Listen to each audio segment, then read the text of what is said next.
no es una descubierta. Ah. Y yo que me empiezo a reír a más no poder. Y hubo una discusión ahí muy intensa, muy cómica para mí. Ajá, Porque me vengué así, ay, hijo de tu puta madre. Ya te tocaba a una sufrir. Y pregunta de seguimiento, ¿nadie cogió esa vez entonces? No, bueno, el que quería. Yo no. Pues te viste a la borracha, pues acá está.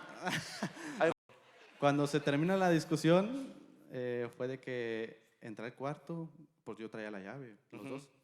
Entré al cuarto y no está en la cama.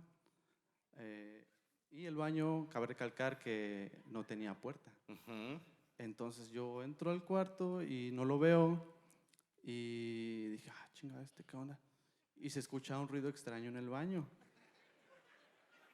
¿Cómo de qué?